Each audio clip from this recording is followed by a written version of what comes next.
The Battery Tender Global Mazda MX-5 eSeries, brought to you by Mazda and by Rick Motel. It's like deja vu, racing to begin a season in the month of May. Did you miss us?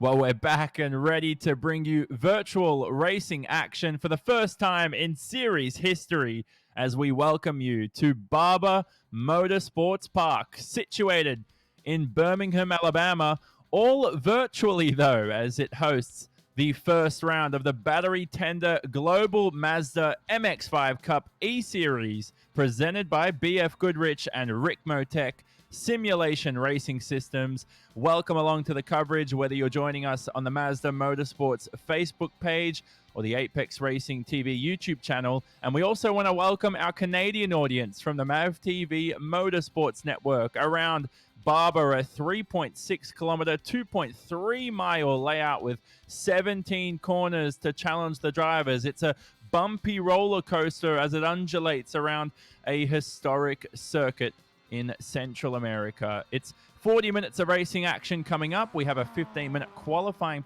session preceding that for 4 laps of action for the drivers. They're currently in that qualifying session, and look out for some quick times to take place. And I'd like to welcome myself, Jonathan Simon, to the coverage alongside Mazda Motorsports' Mo Murray. We've also got Tom Long, a test and development driver for the Global Mazda MX-5 Cup car.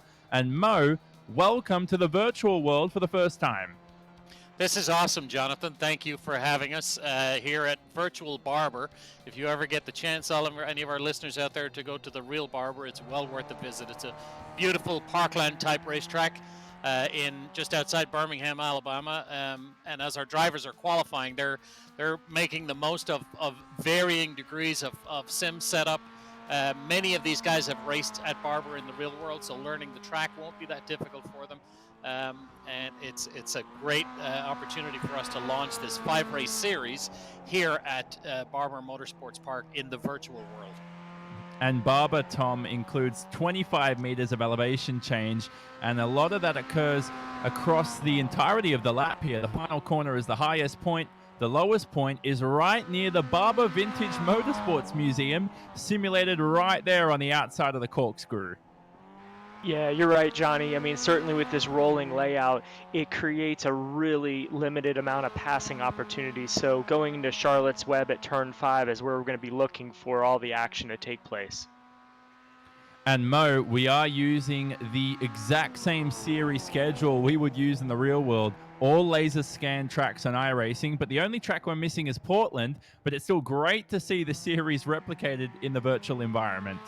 That's right. The original series, our original plans for 2020 included 6 tracks, and we will visit 5 of those. Portland, unfortunately, is not in the inside the iRacing platform. But you're right; these tracks are laser scanned. If there's a pebble on the road the day they laser scan the track, then that pebble stays in the iRacing simulation. We're here at Barber for the opener. We go next to Coda, and then the rest of the schedule at Road America, Mid-Ohio. As we wind out this 5-race season. So now it's time to introduce Chaplain Chuck Lessick for today's invocation. Let's pray. Lord, it's been quite some time since the Global MX-5 Cup has been able to be at a racetrack together, and we really miss that community, especially in this series. The competitors just have such a good time off the track between the races. We look forward to this day of competition today. May it provide some great nose-to-tail action just like it does in the real world. Lord, we ask you to be with those people, to protect our health and our freedom today, and we just look forward to a time in the not-too-distant future where we can have that sense of community at a racetrack again. It's in Jesus' name we pray. Amen. And now, our national anthem. Performing from Dallas, Texas, Russ Ruddock.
How brilliant is that? We've got the US national anthem virtually. We've got virtual commentators. We're all here ready to go for Global Mazda MX-5 Cup eSeries action. Now, thanks, of course, to our partners of BF Goodrich and Rick Motec Simulation Racing Systems. The series sponsored by Battery Tender 2.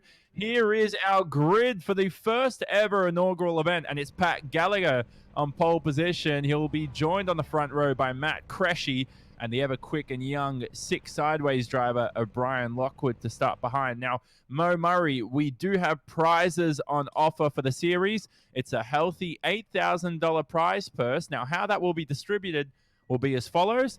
$110 is awarded to the winner of each race, $60 for P2, $30 for P3, and the series champion gets to collect $1,500. That's right. Our friends at Rick Motec and my colleagues at Mazda stepped up to put together a nice, healthy $8,000 purse for this race with, as you mentioned, prizes for each of the 5 rounds.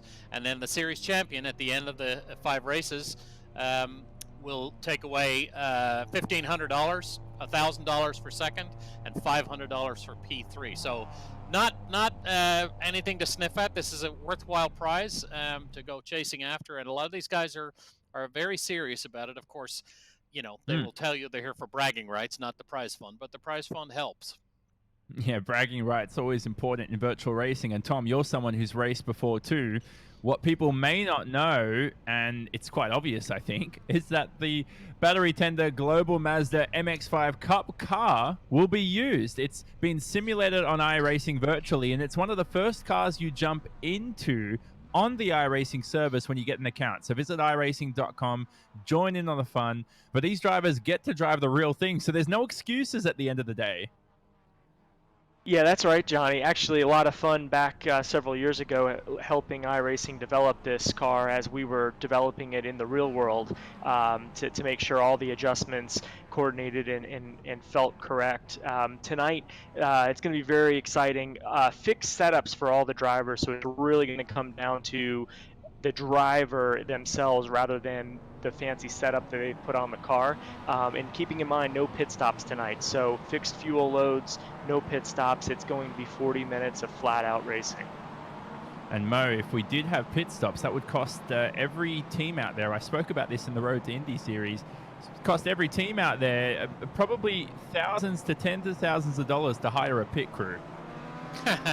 Virtual pit crew. I do find it interesting that a lot of these sim racers who are enjoying this explosion in sim racing are hiring race engineers and having people sit in and coach them through their process. Typically, we don't have pit stops in the live races, nor will we have them here. But you mentioned that the MX-5 Cup car is the first car you get into in iRacing. It's actually the most raced car in the iRacing platform, which is very important because it reflects what goes on in the real world. More Mazdas are road raced in the US on any given weekend than any other brand. That's data we get from the SCCA. And so that's true both in the real world and now seemingly in the virtual world with the iRacing platform having its most raced car being the MX-5 Cup car. Yeah, most certainly. That was a brilliant shot on board with Brian Lockwood in the 6 sideways machine. Lockwood races in the top level of esports simulation racing as well. And he's pretty quick in the real world too. Here is the famous corkscrew. The tracks on iRacing laser scan. Tom, every bump, every nook and cranny on there simulated as perfect as possible. You just saw a glimpse of the Barber Motorsports Museum, but 40 minutes of racing action, Tom, it can take its toll on you mentally as a driver too.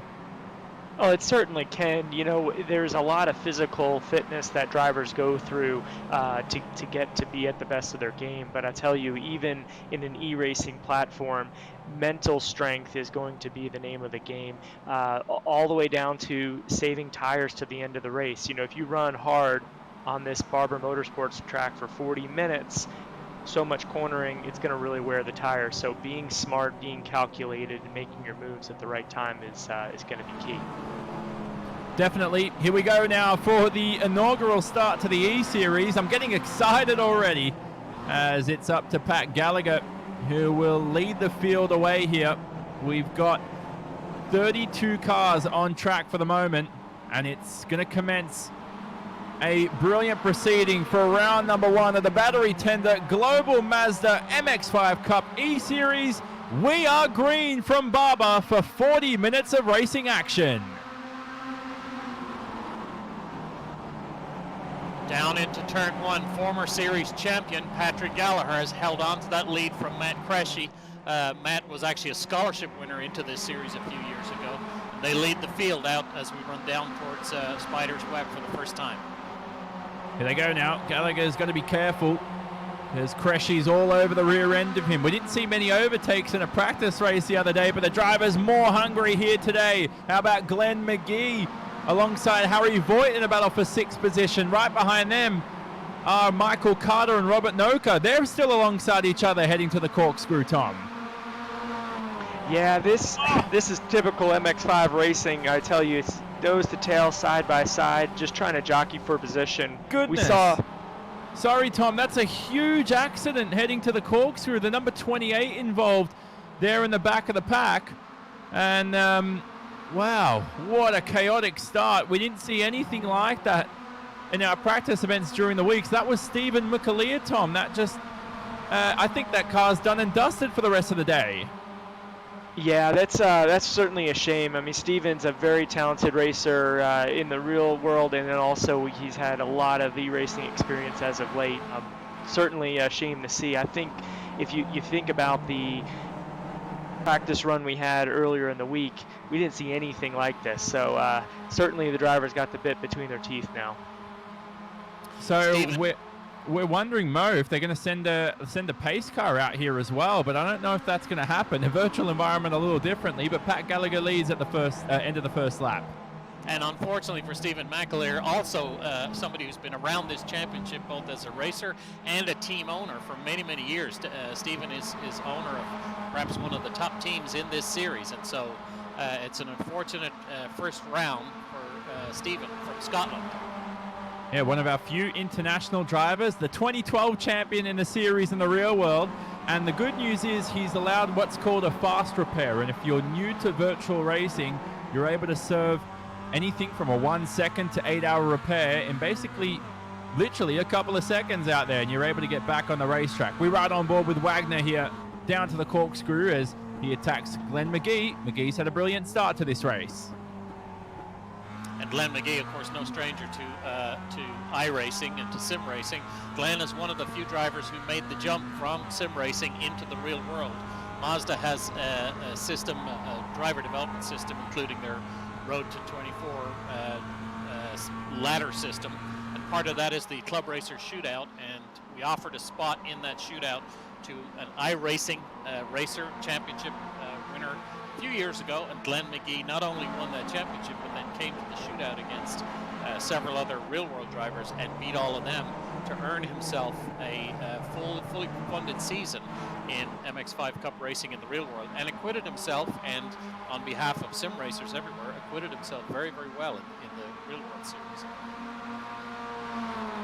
He serves, Glenn serves as a driver coach with the Six Sideways team, and is much sought after, as is our Tom Long here, in terms of their coaching ability and ability to get those last few tenths out of a driver's time behind the wheel. Well, certainly, Yeah, exactly. Mo, as you mentioned, remember when Glenn came through the Mazda Road to 24 scholarship program. I was one of the lucky enough to be one of the judges for that program, and seeing him win that scholarship into the first year of racing, and it's pretty exciting to see it come full circle for him back here e-racing in the Battery Tender Global MX-5 series. So as the race settles down, now we're 3 laps in, 4 minutes into, a little more than 4 minutes into this 40-minute race. So again, this reflects the real world. We run 40-minute race lengths in the real MX-5 Cup Series. And as the race settles down, the guys will be finding their groove, finding their rhythm, and trying to figure out how they can go chase down Patrick Gallagher. Patrick Gallagher's no slouch in one of these cars, or anything else he drives for that matter. He was very successful in the lower ranks of grassroots racing as a Mazda driver, also in that scholarship shootout, and earned his first season at MX-5 Cup and went on to win the championship. and took his championship scholarship fund and went up a level into the IMSA series with Mazda support. So great to see Patrick back here again, running an MX-5 Cup car. He's always a welcome addition around our paddock in the real world. A fun guy who has great support. And here we rode on board with Jackson Rebellion through the final couple of corners. He's in a nice scrap here for the bottom end of your top 20. Oh, and one car running very deep through turn number 1, and now into the Alabama roller coaster is Teddy Sarli. Sarli now through the roller coaster he goes, will pick up the pieces. Here's Glenn McGee, though, up 4 spots since the beginning of this race. A rapid start for our virtual to real life racer. And to be honest with you, Tom, Glenn would actually admit this is quite slow for his normal pace in the simulator.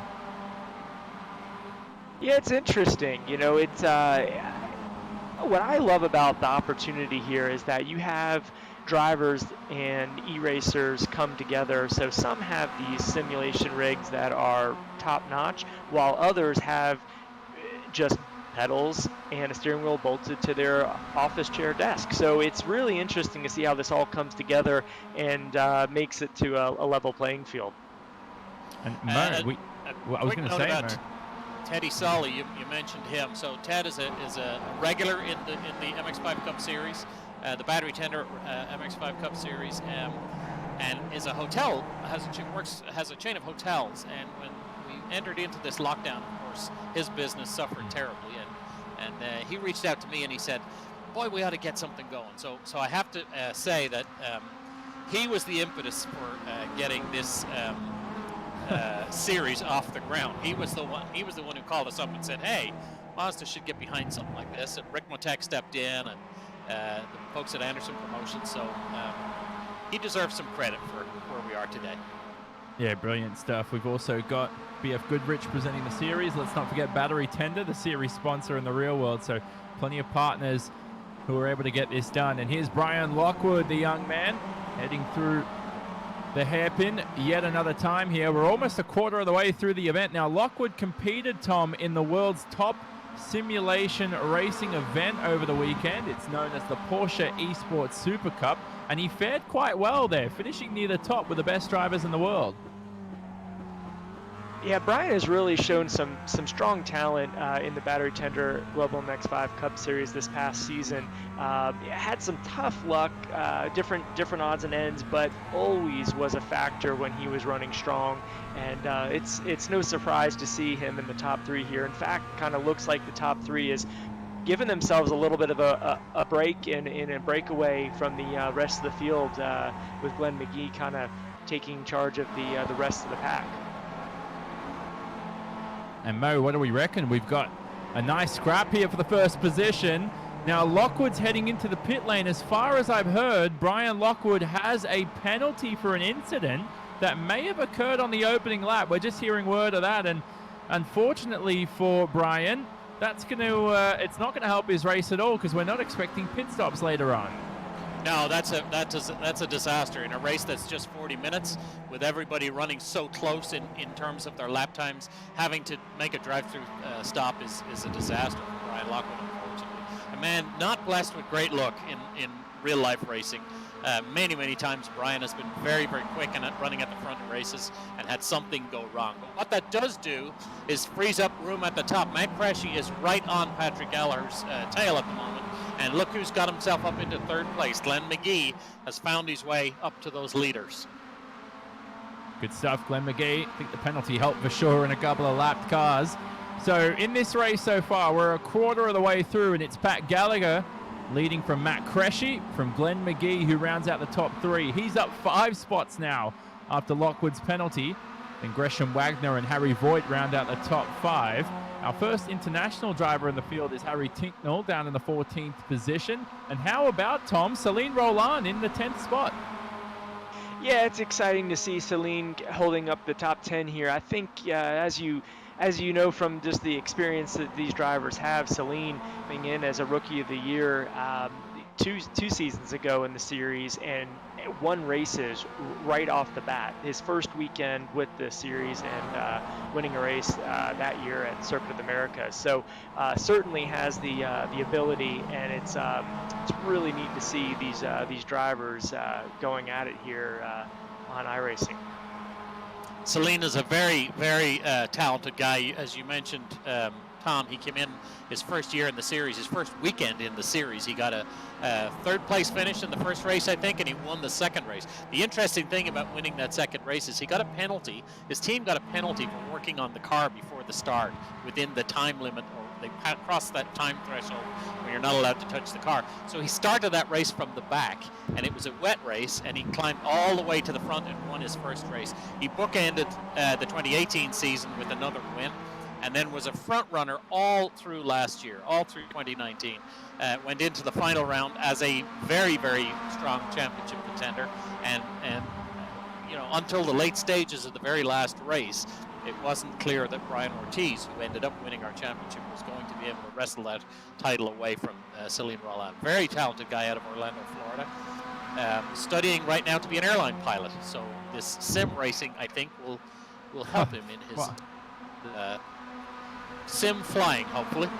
Well, unfortunately, yeah, there aren't many planes going around the world, so we'll hope for the best for him. But how about this for a battle for the lead now? It's become 2 drivers to now, I think, at least 4, possibly 5 in the battle as we ride on board with the 6 sideways driver of Glenn McGee. Yeah, Glenn has closed the gap here. I mean, he's come from 2 seconds back, now within a half second of the leader. You know, obviously with all the experience he has, I'd be looking for him to make a charge throughout the race. Also, right behind him, Gresham Wagner, you know, our very competitive runner from the practice race we had earlier in the week. And that was contact for Glenn McGee along with Matt Cresci for the second position. So a minor bit of contact there has demoted McGee down to 5th. He's alongside Robert Noka here for that 6th position. They've got to be careful here. He doesn't want to be demoted once more.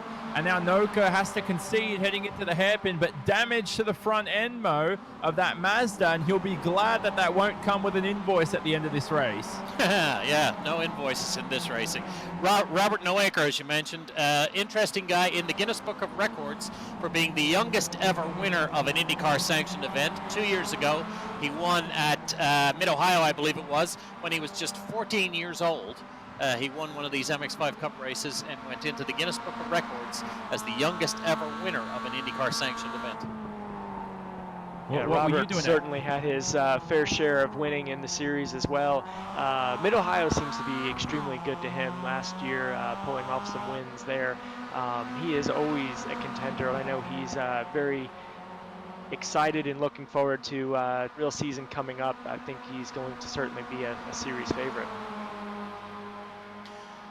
Tom, we're seeing these onboard shots of the cars running nose to tail, and I know you've been heavily involved in the development of not just this race car, but Mazda MX-5s in general. How do they work in the draft? Are these cars aerodynamically slick, or are they better when there's 2 or 3 of them together, or out on their own? Yeah, exactly, Mo. So what's really exciting about these cars is they draft extremely well. With the Mazda MX-5 being a roadster, the series is chosen to run without the hardtop, so that actually makes the cars a little dirty aerodynamically, and allowing the cars from behind to draft up. You can almost imagine it as making it a bit of a parachute for the car ahead. So from 8 to 10 car lengths back, we'll see cars be able to draft up, and it can make a considerable difference in lap time and straightaway speed. So as we get towards later in the season here at Road America especially, we'll see some incredible drafting trains as we get down the long straightaways they have there. Patrick Gallagher continues to lead. He's opened up, well, not much of a gap over Matt Cresci, Gresham Wagner, and their usual suspects, I'll call them, at the front. Looking further down the field, we have Glenn McGee, of course, who got that tangled up with Gresham Wagner, or with Matt Cresci a little bit. Further down, 2 guys to watch for, Harry Ticknell and Ollie Jarvis. both of whom race in Mazda's IMSA DPI team for the Mazda Multimatic team, both of whom had big wins last summer in that Mazda RT24P. And they're trying, although they use sims to train, this is the first time for both of them racing an MX-5 in an iRacing event. And so we're glad to have them here. But I think they're finding out that maybe hours and hours of practice for some of the guys in front of him has paid off. Well, for Ollie Jarvis, he's got an immense amount of damage there, so I think the hours of practice for him is going to go out the window for this race. He's going to have to service that car ASAP because he's going to go nowhere. But you talked about the gaps there, Mo. It is looking close here, and we've got Tyler Maxson racing, who's a beloved member of us at Apex Racing TV, and here he dives down to the inside. I think that's the 13 there of Robert Noco is alongside. This is a battle for position for 6th spot, but I don't think he's got it done through the exit. Yeah, two of the youngest drivers in the series there, between Noaker and Maxson. Very talented. It's going to be interesting to see how this plays out. I kid that if you put both of their ages together, I probably have shoes older than them. Oh, Jesus. I was going to ask you, Mo, before, what were you doing at 14 years of age? Were you in the Guinness Book of Records? I was not in the Guinness Book of Records. I certainly wasn't doing this. But yeah, these are very talented young men who have been, granted, given a great opportunity, but they're seizing that opportunity with both hands and making the most of it. Tyler Maxson had a very, very good season in a couple of different series last year, and Robert has won MX-5 Cup races in the last 2 years. And then there's a third member of the teenage trio, Tyler Gonzalez, not in this race, but he's part of that group of mid-teens who race in the MX-5 Cup Series, and they're a very strong and welcome addition to the series.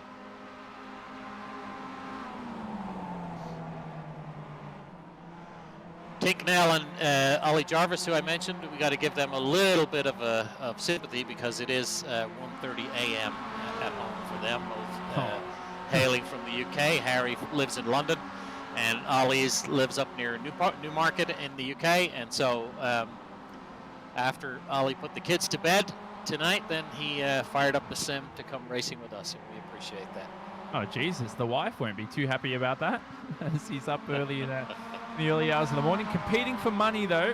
So I guess supporting the family is always a good thing. How about this for the lead, though? Matt Cresci to P1 for the first time this race. A brilliant move here on Pat Gallagher.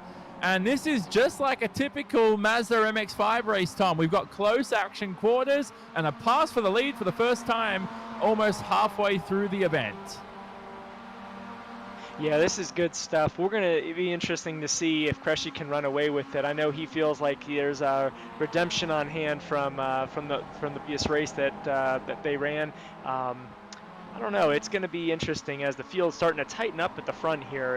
We'll see if we can get a drafting train to run up to the leader. Cresci, another of the drivers who won that scholarship, earned his first season in Mazda MX-5 Cup series. Yeah, definitely. And how about this for Cresci? What's he doing there? Breaking the draft, waving his hands at the pit crew. Who knows? And he heads back onto the racing line. How about Glenn McGee in the 4th position, making amends for going off the racetrack right there as he heads through the Alabama roller coaster. You can keep track of the gaps on the left-hand side of the screen, and we're going to have plenty of racing action coming up for you shortly. So far, it's Matt Cresci who leads. He just took that advantage from Pat Gallagher. We're almost halfway through this race. Don't leave us. We'll bring you all the action after this. These days, the events we love will have to wait. Not forever, just for now. But as an essential service, we're open and ready to help, especially healthcare heroes. We'll do an enhanced cleaning of your car inside and out, and change the oil for free, even if you don't drive a Mazda. It's the least we can do.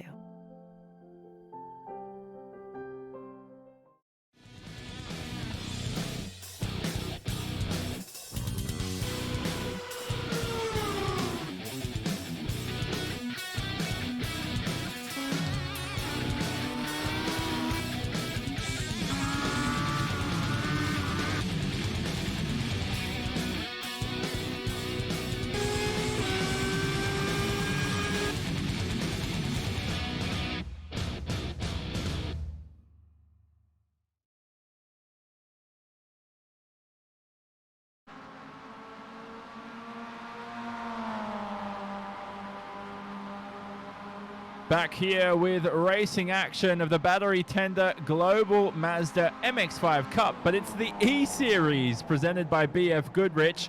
We also want to thank our series partners too of Ricmotech Simulation Racing Systems, and a big thank you to Anderson Promotions for getting this all done. But we're 20 minutes through this 40-minute event, and here's the battle for P1 that has been looming for most of this event. You can see the race control is investigating an incident between cars 17 and 33 at the bottom of the screen. We'll bring you some more news on that shortly.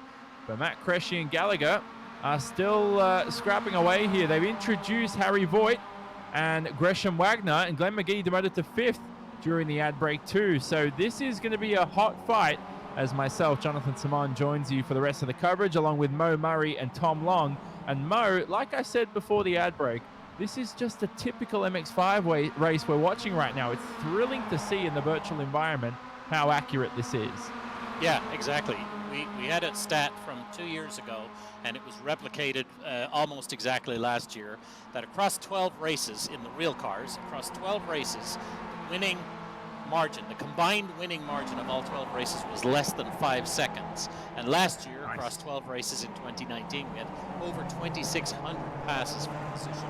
So, you know, with 20 minutes to go, Matt Cresci out front, that's nothing to write home about. This race could change in many, many ways between now and the checkered flag. And how about this, Tom Long? Battle for the lead continuing, or at least for the final podium positions. Glenn McGee, he doesn't want contact through turns 1 and 2, but he gets the move done into 4. McGee, no stranger to brilliant racecraft. Yeah, classic move right there. Excellent job into what would be probably the best opportunity on the track to pass. This Barber Motorsports Park lends itself to having to be patient, roll the centers of the corners, the momentum, and then pounce and make the move at the right point into that hairpin. You know, Glenn's setup, I talked to him a couple of weeks ago when we went into the shutdown and we were investigating and talking about sim racing and what's the best setup. And people can spend a lot of money, and some people do, on sim setups. And there are great companies like Ricmotech who can provide turnkey solutions for anyone wanting to get involved and get into this game.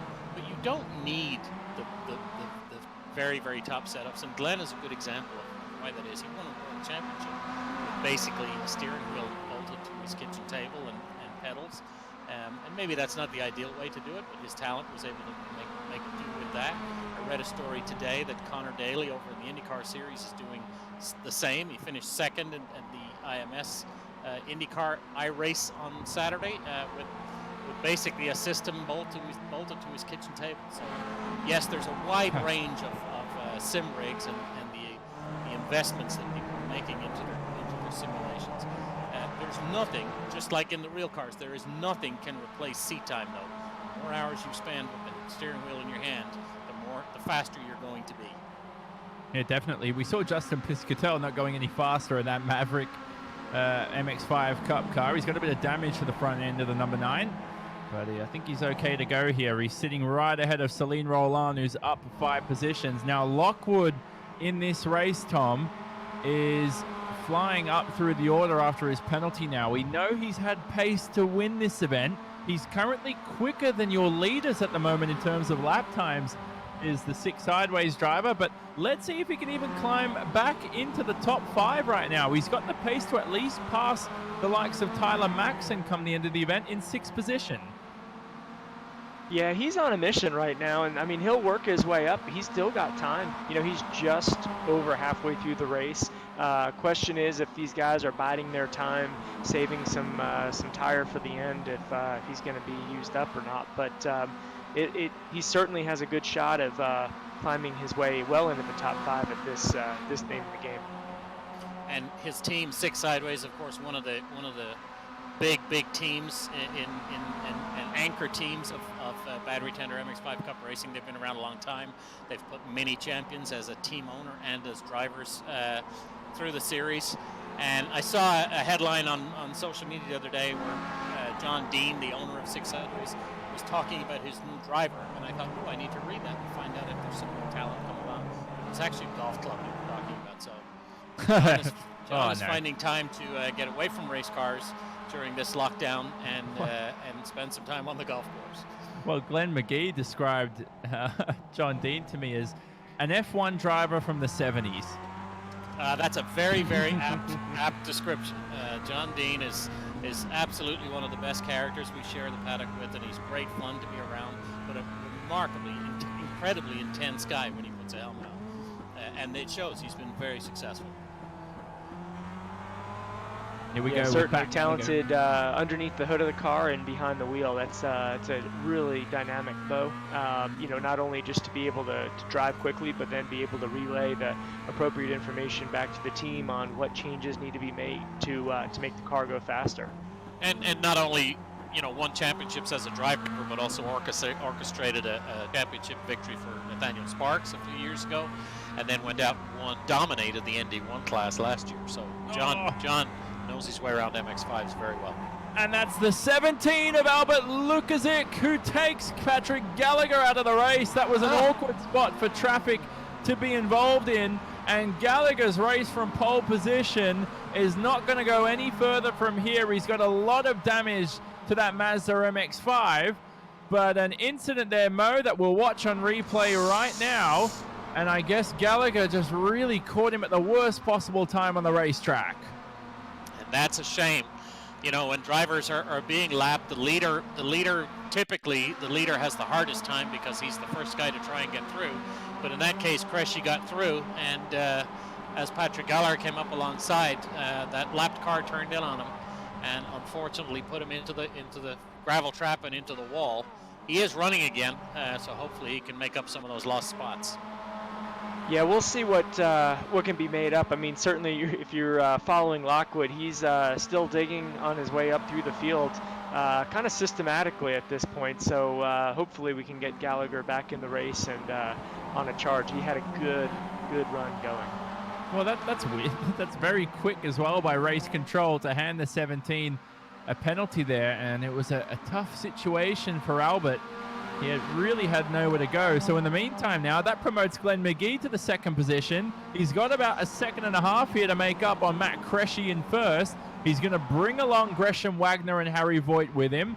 The race is shaping up to be a classic finish here in the final 10 minutes. And let's not leave out Brian Lockwood, who's also making up spaces through the field, up into 8th now, potentially a top 5 finish for our 6 sideways driver. Cressy's got a little bit of a gap now. He can breathe a little bit, but not much. As I mentioned, these races, they change lap to lap, and with, 12 minutes, about 12 minutes before to go before the end of this race, there's plenty of time for somebody like Glenn McGee and Gresham Wagner. Let's not underestimate him. He's a very talented driver. To pull themselves, especially working together, if they can work together in the draft, they can quite easily, within a lap or two, pull back up to Matt Cressy and make a race of this as we enter the final 10 minutes of this race. Well, certainly, Mo. I mean, Gresham Wagner might feel like there's a little redemption from Sunday evening's event, so I know he's got the bit between his teeth here to go chase down the leaders. These 3 guys from 2nd to 4th certainly can work together to go catch the leader right now. They need to do a better job of working together. I see they fanned out on the straightaway, and that's not the kind of drafting you want. If they connected nose to tail, I think they'd very quickly pull up to Cressy's rear bumper. Yeah, certainly. I mean, something that you'll find these Global MX-5 Cup cars doing very well, drivers will refer to bump drafting, and that's actually the car from behind just ever so slightly pushing the car ahead forward. The bumpers tend to connect quite well on these cars and can move you up the track quite a bit. We need to say that quietly so the folks at Race Control don't hear us talking about something as underhand as bump drafting. Well, it works so in the MX-5. Very durable car. Sorry, go on, Tom. Yeah, and the way having worked in race control with the race series for several years, we'll look at that as something, bump drafting in a straight line is no problem. But as soon as you get into the corner, obviously nose to tail contact would be looked at a lot differently. So so that's how race control tends to look at that. And we see Lockwood moving up another position right now against Noaker. Well, here's a replay of that. And Lockwood heading through what is the final couple of corners here at Barber. You can see the elevation change up to 25 meters around the circuit. This is actually the highest point of the circuit here above sea level. And Lockwood makes his way through for P7. And the brilliant part about this simulator, Mo, is depending on where you are compared to sea level, that's also simulated. So if you're up higher up in the air, such as a track like Mexico City in Formula One, you'll achieve greater straight line speed, but less of an aero effect. It's incredible what the sim designers and the software developers have been able to do with the technology that's in sim racing. They control the weather, they control the altitude, air density, all of the things that have a real impact on running a car can now be replicated in these simulations. And it's a long time since we were able to call these a video game, because they're way more than a video game. It's a very complex computer program that takes into account many different factors. And the engineers who are building these sims are every bit as talented as the engineers who show up at the racetrack to run the cars in real life. Well, and certainly to further that, Mo, I mean, when you talk about setup changes within a car, obviously these Global MX5 Cup cars for this race are on a fixed setup. And what we mean by that is all the settings from the dampers to the sway bars to the ride heights, all of those things are fixed. So all the drivers are driving the same setup. But when you make those changes in iRacing, it actually comes across to the driver as an adjustment in applicable feel in change for the car. So that's my problem. I need to make a couple of small adjustments to find 15 seconds a lap, and then I'll be right there. Oh, well, you'll need to find time, at least on the pace of Brian Lockwood, who's made he's screaming up through the field, is Lockwood, now into 6th. He's got one more spot to go on Maxon before climbing into the top 5. Really, 15 seconds a lap, Mo? You can't be serious there. You might be very humble. I might get a little closer than that, but I would struggle to match the pace of these guys. I know that for sure. Well, let's have a look at this. Gresham Wagner now into 2nd, past Glenn McGee. And Wagner now for the Spark Performance Machine is going to head his way through. He's got 1.5 seconds to Matt Cresci in the lead. Tom, is there stopping Matt Cresci at this point of the race for the Slipstream Performance car? He's looking untouched. Unless a lapped car gets in the way, as it did for Pat Gallagher, I don't see him being stopped. Well, certainly. I mean, you can think that there is going to be some lap traffic potentially with less than 10 minutes remaining, but I think he's in the catbird seat right now. He's controlling the race, and this is how you'd want it done. With no pressure virtually, behind, he can just kind of log laps and run his rhythm. They're into the lappers again, cleanly passed some of the lap traffic. That was good for Matt Cresci. If he can get through the lap traffic as cleanly as he did that time, then that will help him to maintain that gap and stay out in front of these challengers. But these guys, they want to win this race. They want to get after him as best they can. And with 7-8 minutes left, there's still time for McGee and Gresham Wagner to connect and go chase him down.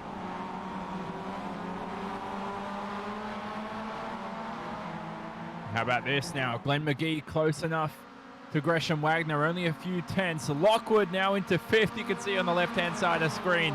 He's screaming through the field. I don't think it'll be enough to climb into the top 4 anymore. That might be enough for Lockwood in this race, but he's made amends, unfortunately, for his penalty that he had earlier, and he's actually swapped positions again with Maxon, so that looks like it's not done and dusted. But anyway, the scrap continues here for the lead, so there's going to be 5 minutes remaining. It's going to be a tough one. This is only round 1 of the championship. We've got the Circuit of the Americas next week, and in week succession, we'll have Road America, Mid-Ohio, and then the season concludes on the 2nd of June around Laguna Seca. Here is Michael Carter now all over the rear end of Maxon. Maxon looks like, Tom, he sustained even more damage. Yeah, that's interesting. I must have missed where that came from, but that can affect, especially if it's on the corner of the car, it can affect the handling if the wheel is pointed in the wrong direction. And Michael Carter, another of those shootout winners. This field is stacked with scholarship winners, either as former champions, in the case of McAleer or Patrick Gallagher, or Mazda Club Racer shootout winners who earned their way into the series, like Michael Carter, like Matt Cresci, like Celine Roland. There's plenty of former Mazda scholarship drivers in this field, and that's one of the things that Mazda really enjoys about this form of motorsports and these levels of motorsports. It's a little step up out of grassroots racing, but it's a level of motorsports where we can really celebrate drivers and driving, and you know, our belief in the potential of these young men and women. There's a couple of girls who race in the series too, to go chase their dreams and live out their dreams and be their best selves. And that's one of the really fun things that benefits that Mazda gets out of being involved in these forms of racing. It's very rewarding for a brand to be associated with all these young drivers. Well, and certainly, Mo, I mean, you look at the scholarships that are provided, you know, for not only to move up out of the Battery Tender Global MX-5 Cup Series, but then within the series, you know, the Rookie of the Year championship prize purse is enough funds to basically fund the next season of racing for them back into the Battery Tender Global MX-5 Cup Series. So it gives Rookie of the Years another year of racing to Mazda's credit. So really a job well done by not only Mazda, but all the partners that come together to provide the value for these drivers. Well, that's true, and that's exactly what Celine Roland did. He parlayed his Rookie of the Year into a second season and very nearly won the championship. Michael Carter was Rookie of the Year last year, and he's coming back using that Rookie of the Year prize fund to help fund his racing team. Him and his dad have started their own racing team, so they're going to be self-operating or run the car themselves when we get back to real racing. But yeah, there's a lot of different levels throughout the series where Mazda has found a way. Mazda and Badwiener have found a way to support these young drivers. And here in this iRacing, sim racing world, companies like Ricmotech have stepped up to the plate to also add to that prize fund and create something that frankly didn't exist, and give these people, these young drivers, a chance to satisfy their desire for competitive racing as we endure this lockdown. I know. I think this will be the white flag this time round. It's a little weird how it works in the virtual world. It's about 1:40 per lap here, and it's going to be awfully close if they cross the start-finish line. Well, that's Matt Cresci, our leader. We're right on board with the Slipstream Performance number 59 MX-5 driver, and he's going to cross the line with 1:45 left of the lap. So technically, actually, this will be the second to last lap. We will officially, Mo, get that white flag next time by. And that will be a welcome sight for Matt Cresci. He's got 2 more laps to try and seal this deal, earn some prize money, but most importantly, earn the points from this first of 5 rounds and the bragging rights as we go into next week's race at Circuit of the Americas. Yeah, definitely. And Cresci has looked good all race. He was helped by Pat Gallagher, unfortunately being taken out by a lapped car, the 17 of Albert Lukazic, who I think really had nowhere to go. So you can't blame Lukazic entirely. It was the situation he was in. But how about Glenn McGee to the 3rd position? They're scrapping for money here as well. This is prizes on offer, Tom. That's Glenn McGee now going from $0 in prize money from this race to $30, and that's a brilliant pass for him. Yeah, it's a great pass. I mean, it's with closing minutes now, this is all you got. Whatever, you know, you've been studying with the driver ahead, trying to find where their weak points are, where your strengths are relative. It's time to show your hand and push forward. Here we go now. White flag will wave this time round, Mo. It looks like a good race from Cressy. I'm very concerned as to whether or not the checkered flag will be waved, but I think we can officially confirm the white flag is going to wave, and the final lap begins for Cressy. And that's a good news for him.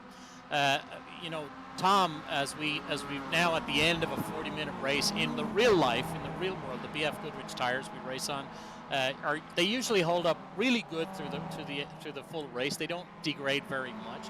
And I know when you were involved in helping build this car inside the iRacing platform, you did a lot of tire dyno work to make sure that the tires available in the simulation behave and degrade and you know, live through the duration of a race exactly as the real BF Goodrich tires would. So that's one of the great things about how complex these simulations are. Absolutely. You know, from the tires to the brake compounds to the damper adjustments, every aspect was really dialed in and confirmed to make sure it was exactly as it is on the car. And as you said, the BF Goodrich rubber is a terrific compound for this Global MX-5 Cup car.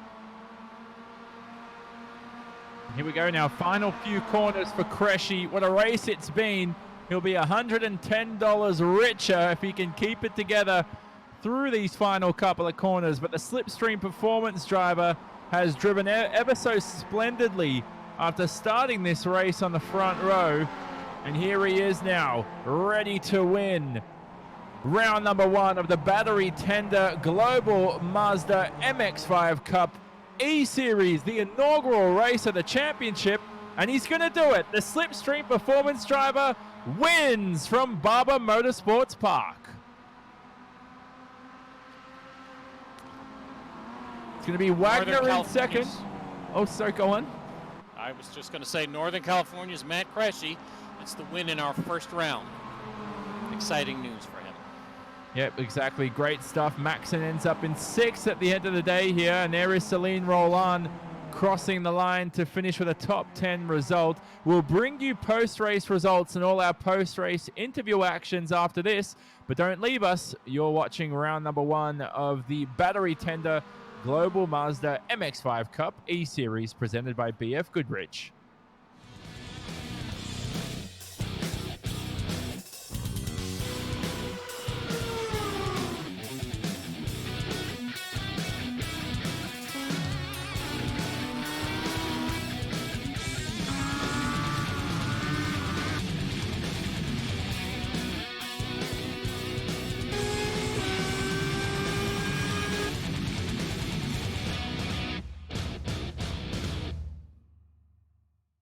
These days, the events we love will have to wait.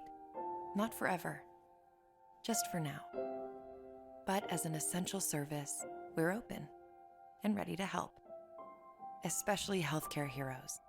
We'll do an enhanced cleaning of your car inside and out. And change the oil for free, even if you don't drive a Mazda.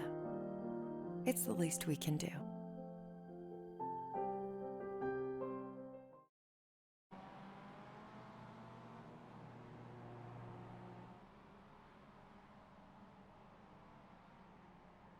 Well, here we are now. Welcome back to post-race coverage for round number 1 of the Global Mazda MX-5 Cup eSeries, the inaugural event presented by series sponsor Battery Tender and BF Goodrich. Now, here we are, the race results for today's event, and it's Matt Cressy who wins ahead of Gresham Wagner.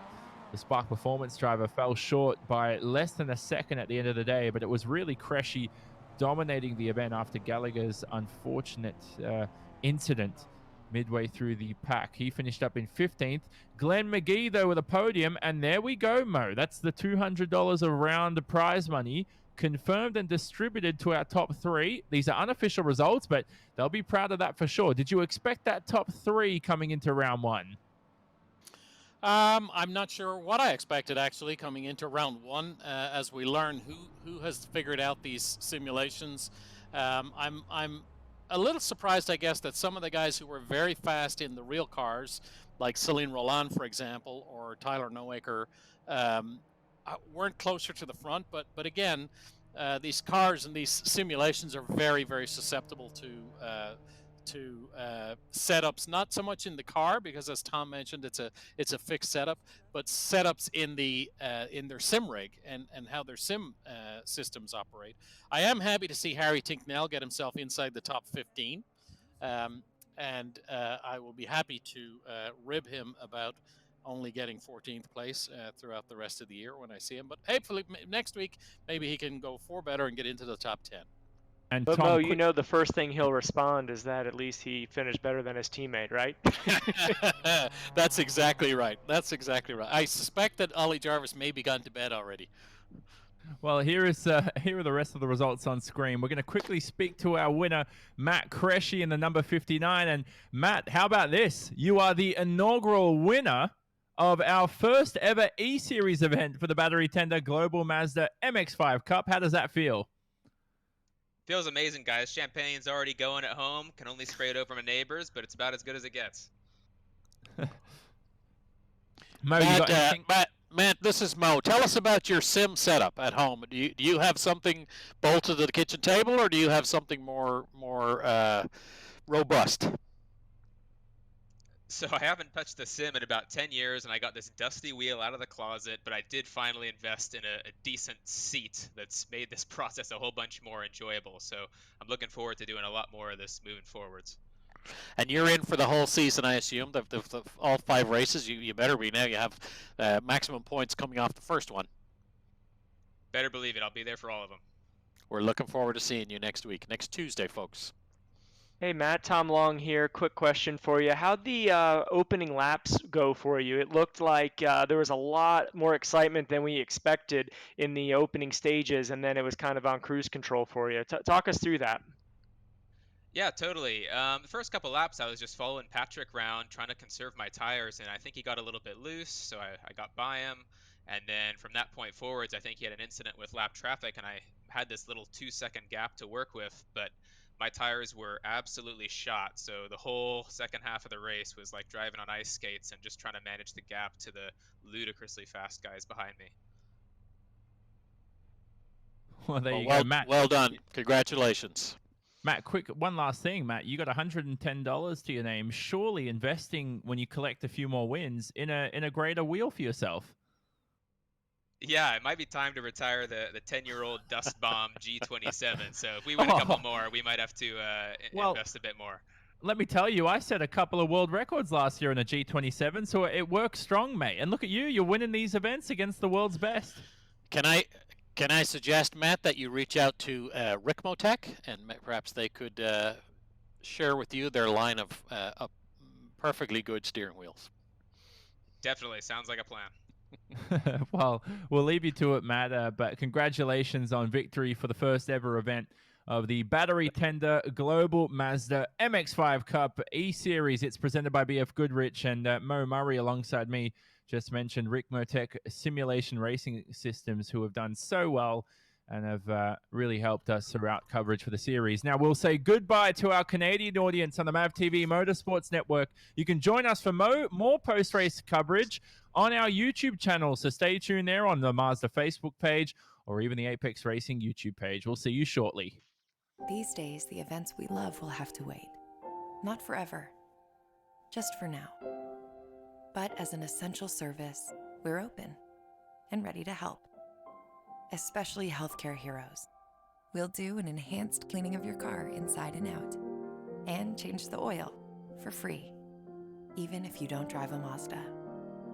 It's the least we can do.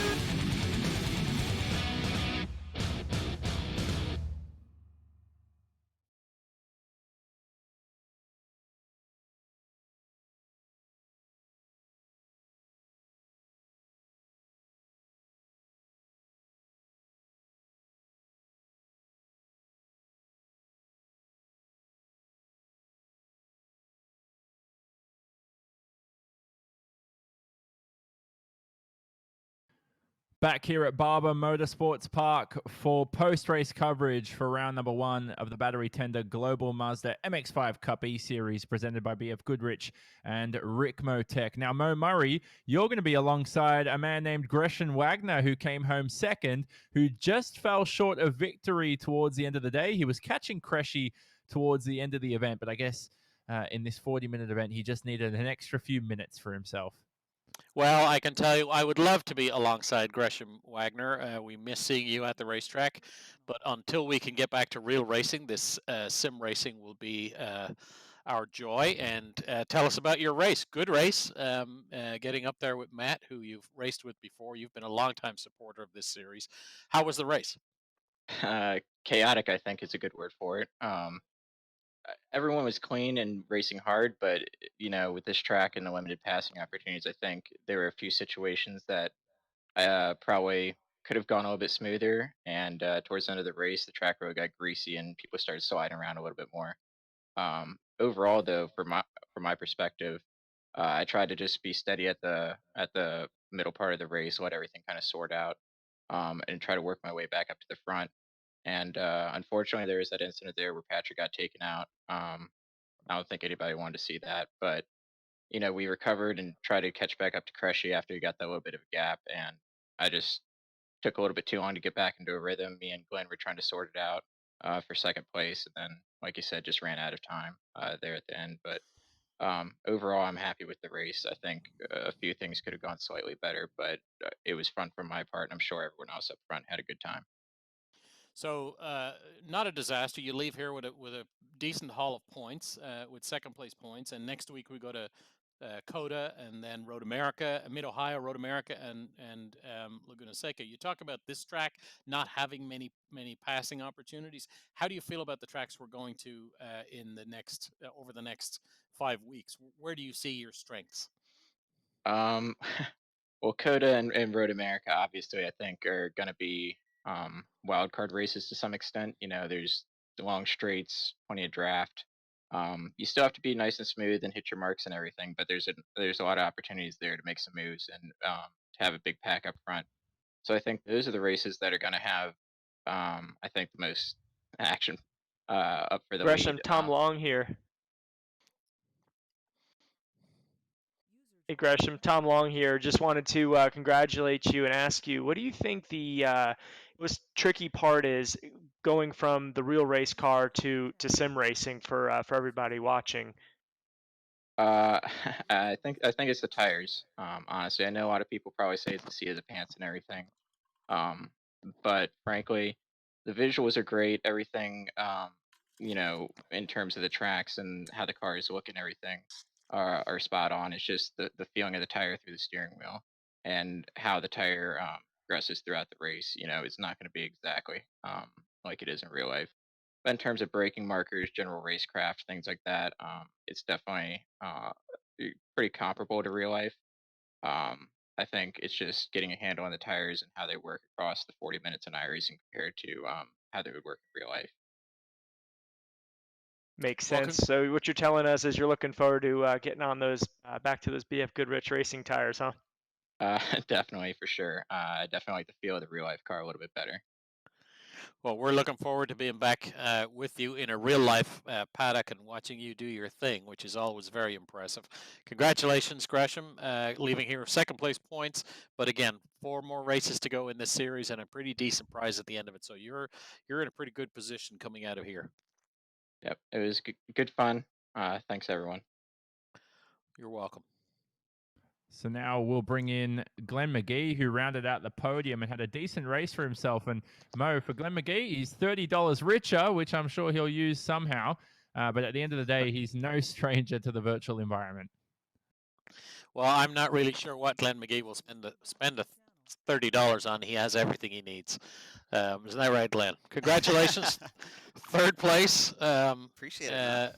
And it was a good race, an entertaining race. You were running at the front. You had a little coming together with Cressy, I think it was. Pushed you back to fifth. You got back up to third place, and we're right there at the end. So tell us about your race. Yeah, I had a really eventful one. I think it's it's great to be back in sim racing with all these guys. I mean, these are if the audience doesn't know, in the MX5 Cup Series, these are some of the best drivers, talents in the world are coming through that series. So, guys like Gallagher or Stephen McAleer, who are both champions, Gresham, and all these other guys who come into the series, they are not only are they fast in real life, but they are super fast in the sim as well. So it's not unusual to see because I've come from the virtual world to reality, but I think it says a lot for the sim for them to come from the real world into the virtual world. So it was a really tough race. I probably should have practiced more, but I thought I'd take a nap before, so maybe that wasn't the best idea. But I got some good advice from Lockwood just before getting into the race as far as the new tire model and just some braking, and actually that helped me out a lot. But I had a terrible qualified like 8th or 9th, and then had a really exciting race from there. Unfortunately, there was an incident I think Mackler was involved in, and threaded the needle there, and got in the Creshy, and then had really good pace to run up front, but kept missing shifts here and there, and that kept costing me positions and time. So it just wasn't quite there. I think the win was possible, but just too many mistakes on the shifts. Now, remind me, you got to race the real car at Barber a couple of years ago. Is that correct, or have you raced the real MX5 Cup at this track? Yeah, actually, oddly enough, it was crazy. I was called to do the race last minute at Barber, drove up in the middle of the night, and never been on the track before, and then practiced on the sim like crazy. Missed qualifying, missed practice in real life. Jumped in the car 20 minutes before the race and started last, which was like 35th. And I think I had like the second fastest lap of the race and came up to like 12th or something like that. So uh, yeah, I've been here before, like, and that I think that was like a super good example of how good the simulator is, how good iRacing is to sort of learn virtually and then come to real life and race here. So yeah, been here before. Hey Glenn, Tom Long here. Hey, congratulations on a podium result. Kind of feeling like it's a home turf for you here. I know Barber might not be your strongest track, but in the sim world at least, what track on the schedule are you looking forward to the most coming up? I think I mean it's a good schedule, but I think I'd like to see Mid Ohio. Road America is going to be a big one, I think. Obviously, out and out pace doesn't matter there. It's more about racecraft, but I think MX5 Cup is all about racecraft and car placement and being smart in the race, which I try and be good at. And I think Road America actually is probably going to be the best track for us. Road America, of course, is a big drafting track, and these cars, as Tom was saying during the broadcast, lend themselves to drafting. I think it was Patrick Gallagher a couple of years ago came off of the last turn at Road America in maybe 4th or 5th place and ended up winning the race. So the draft and the draftability of these MX5 Cup cars will be very important when we get to Road America, and maybe even next week when we're at COTA. That run from the backside of the racetrack down back towards the stadium end of COTA, I think will make for some interesting drafting opportunity. Oh yeah. Would you agree?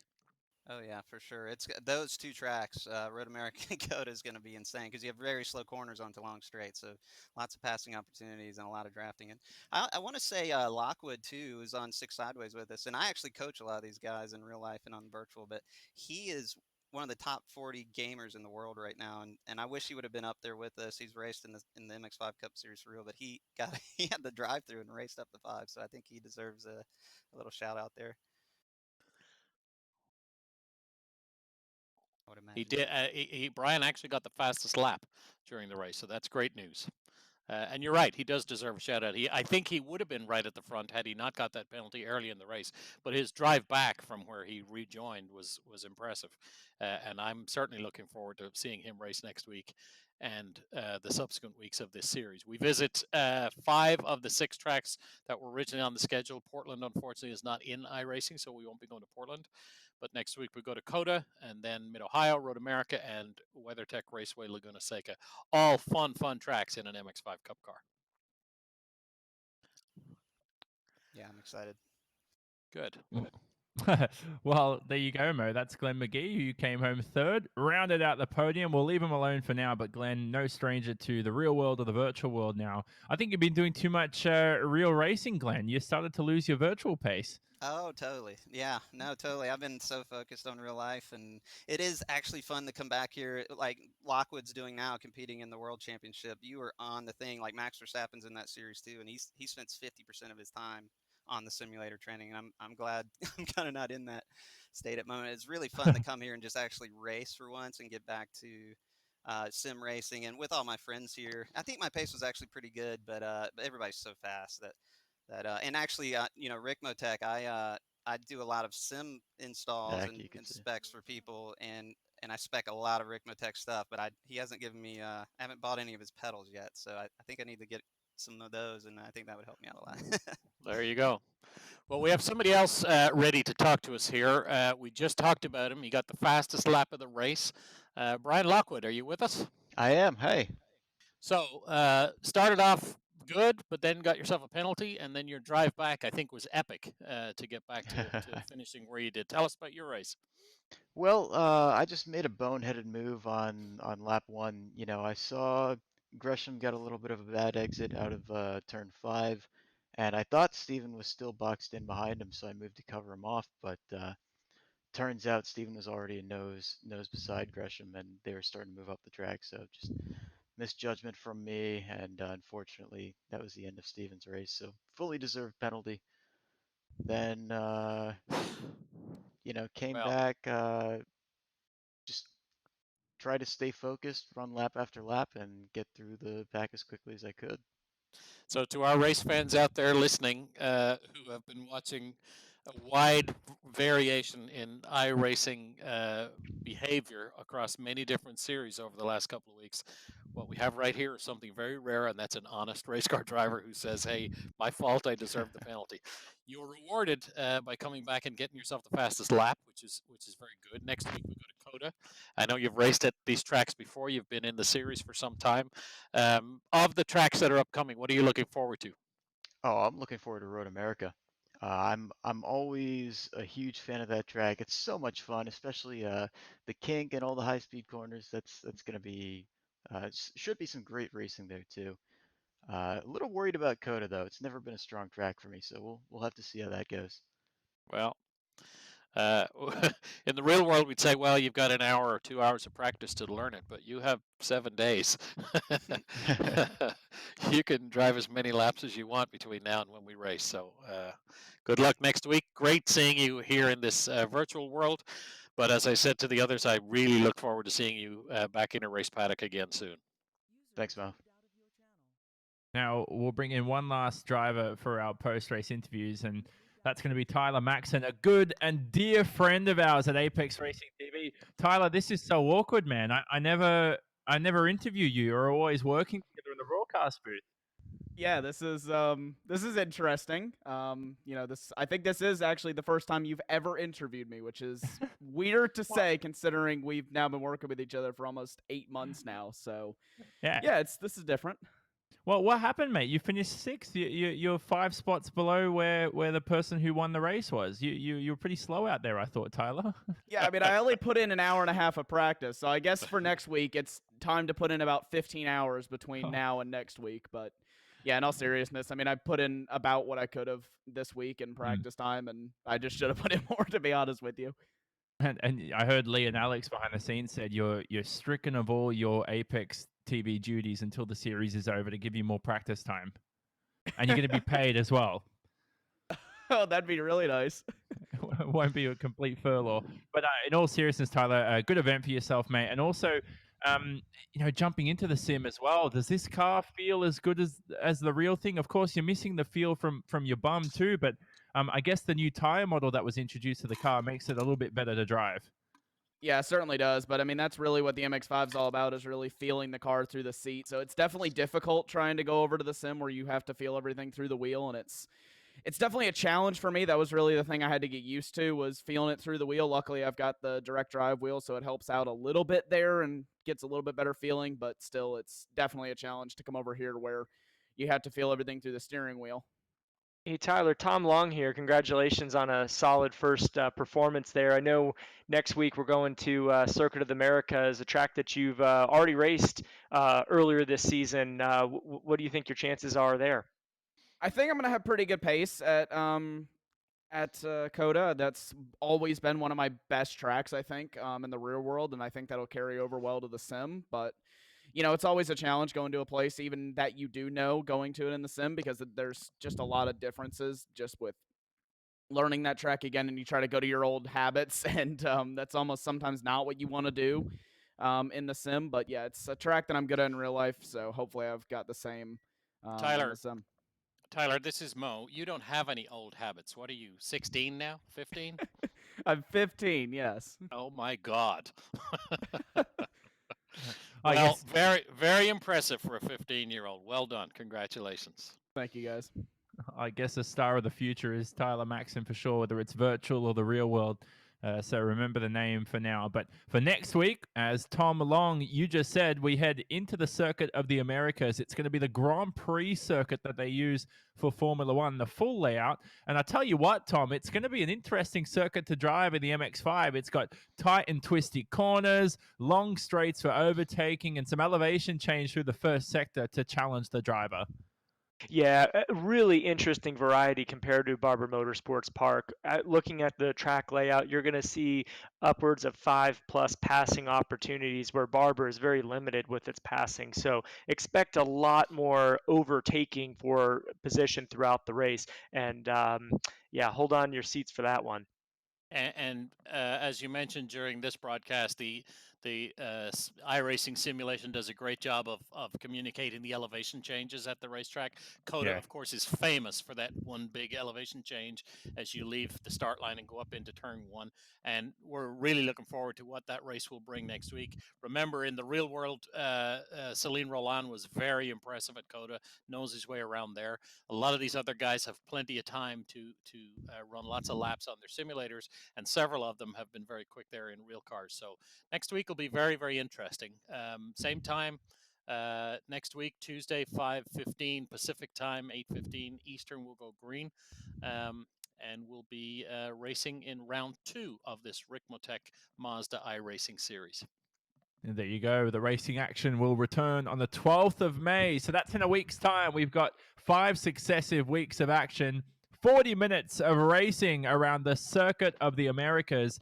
And it'll host round number 2 of the Battery Tender Global Mazda MX-5 Cup eSeries, presented by BF Goodrich and Rick Motec Simulation Racing Systems.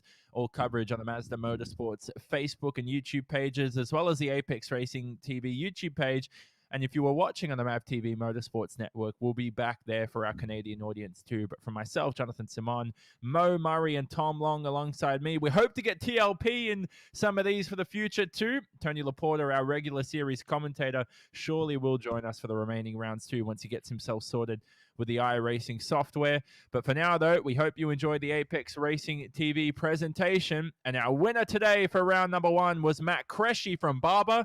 And we'll see you at Coda in a week's time.